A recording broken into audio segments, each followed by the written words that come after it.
ओम श्री गुरुवे नमः। मित्रों, आपके सामने अब एक ऐसा गीत लेकर आए हैं जो जीवन की सच्चाई के बारे में है, जीवन के उस लक्ष्य के बारे में है जिसमें हम प्रायः अपना होश नहीं रखते हैं और इंतज़ार करते हैं कि उम्र के एक निश्चित पड़ाव के बाद हम उसके बारे में सोचेंगे। मित्रों, अंतमति सोगति कहा जाता है, तो अंत समय में जो हमारी वृत्तियां रहती हैं वैसा ही हमारा अगला जन्म निर्धारित होता है, ऐसा कहते हैं। मित्रों, सच तो यह है कि जैसा कि कहा गया है, परलोके संदेहे अपि धर्म संचय कर्तव्य। परलोक के विषय में यद्यपि संदेह है, कुछ लोग कहते हैं कि है, कुछ लोग कहते हैं नहीं है, अर्थात जीवन, इस जीवन के बाद कोई जीवन है या नहीं है, इस पर अलग अलग लोगों के अलग अलग मत हैं। फिर भी धर्म संचय करना, पुण्य करना, यह कर्तव्य है, क्योंकि अगर है तो कोई चिंता की बात नहीं, अगर नहीं है तो कोई नुकसान नहीं।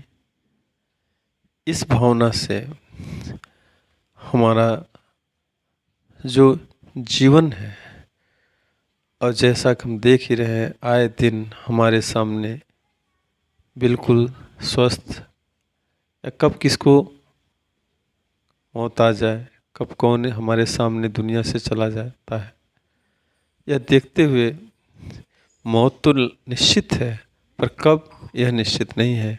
ऐसे में उसकी पूरी तैयारी होनी चाहिए। हमारे गुरुदेव कहते थे कि मौत को हमेशा याद रखो और गुरु को एक पल भी मत भूलो, क्योंकि आखिरी सांस तक खतरा बना रहता है। इन्हीं भावनाओं को पिरोए हुए, कुछ चेताती हुई, कुछ सिखाती हुई यह कविता।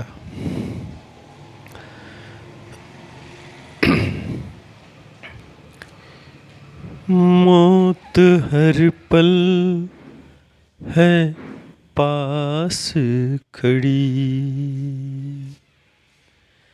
मौत हर पल है पास खड़ी,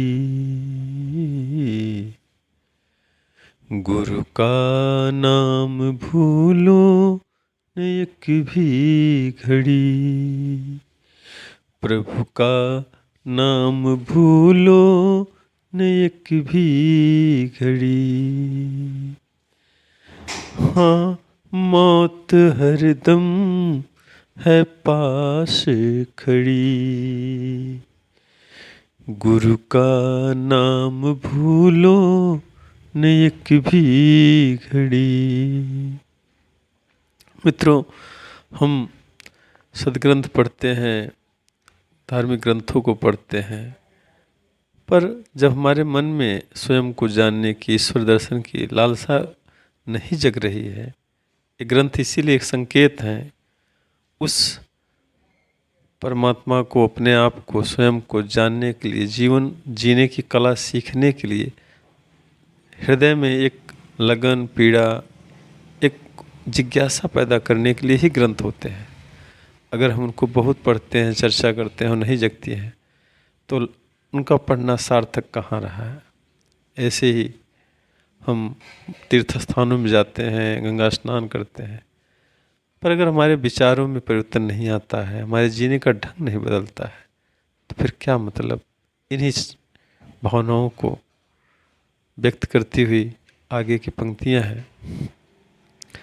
सदे ग्रंथों का पढ़ना भी क्या,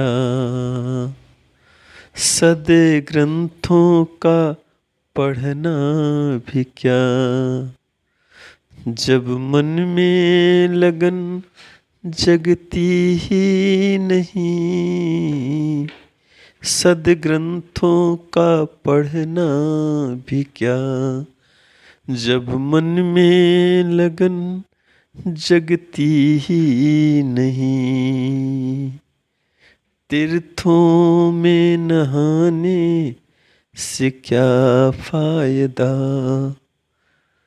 तीर्थ नहाने से क्या फायदा, जब मन पावन होता ही नहीं। जब मन पावन होता ही नहीं। छल कपट की नजरिया को छोड़ो, छल कपट की नजरिया को छोड़ो। है जिंदगी खूबसूरत बड़ी, है जिंदगी खूबसूरत बड़ी।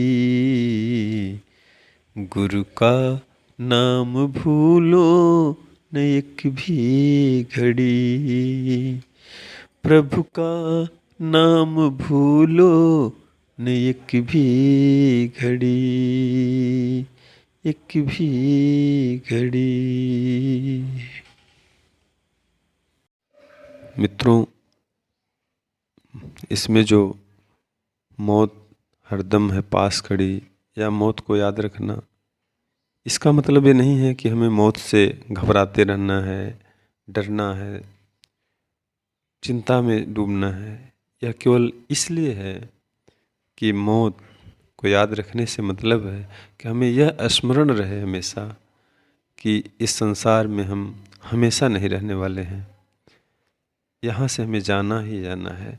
इसलिए संसार में जितना भी पल जिए, पूरी जिंदगी को पूरे आनंद के साथ जिए, प्रेम के साथ जिए और एक सुंदर व्यवहार के साथ जिए। यही इसका उद्देश्य है।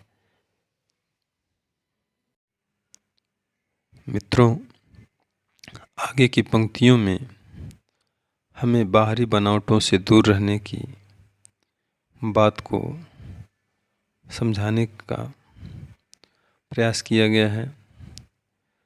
बात केवल इतनी सी है कि हम बाहरी वेशभूषा बनाने के बजाय अपने हम अंतर मन को पवित्र करें। जैसा कबीरदास जी कहते हैं, मन न रंगाए रंगाए जोगी कपड़ा। तो हम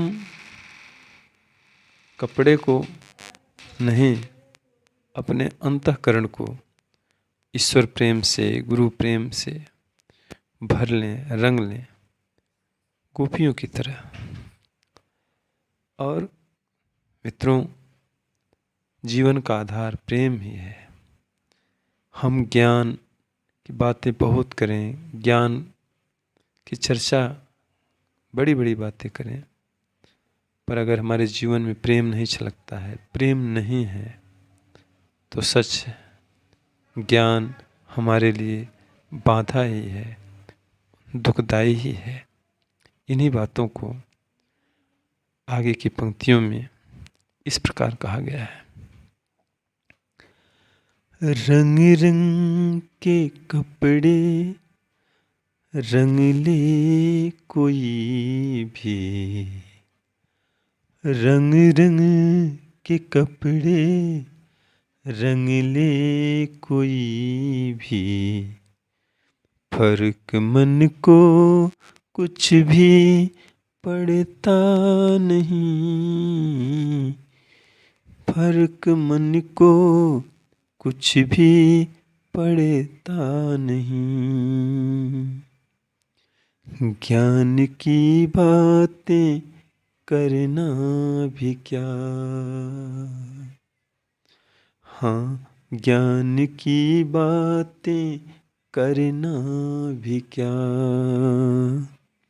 जब प्रेम दिल में जगता ही नहीं, जब प्रेम दिल में भरता ही नहीं, न अपने महल अटरिया को छोड़ो।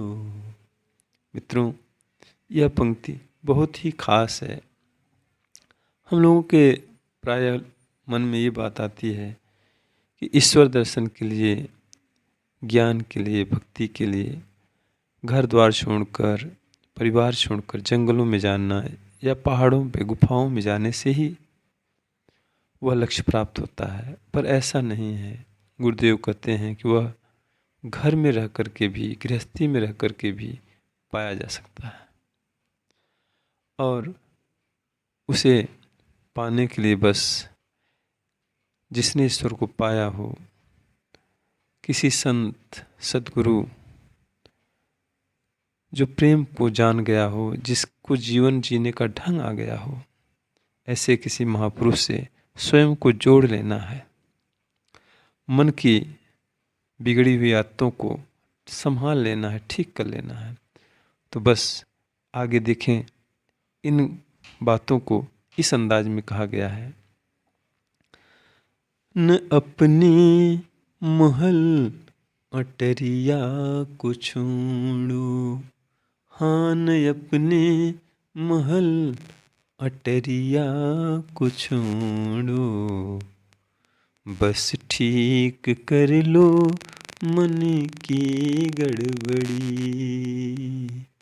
अजी ठीक कर लो मन की गड़बड़ी, गुरु का नाम भूलो न एक भी घड़ी, प्रभु का नाम भूलो न एक भी घड़ी, मौत हरदम है पास खड़ी, मौत हरदम है पास खड़ी, गुरु का नाम भूलो न एक भी घड़ी, प्रभु का नाम भूलो न एक भी घड़ी। मित्रों, आपको अगर यह कविता या गीत प्रेरक लगे, हृदय को छुए, अच्छा लगा हो तो इसे लाइक करें, शेयर करें। और यदि आप हमारे चैनल पर नए हों तो ऐसे ही अच्छे गीतों को, भक्तिपूर्वक पूर्ण गीतों को सुनने के लिए आप इस चैनल को सब्सक्राइब करें। बहुत बहुत धन्यवाद। आपको बार बार प्रणाम।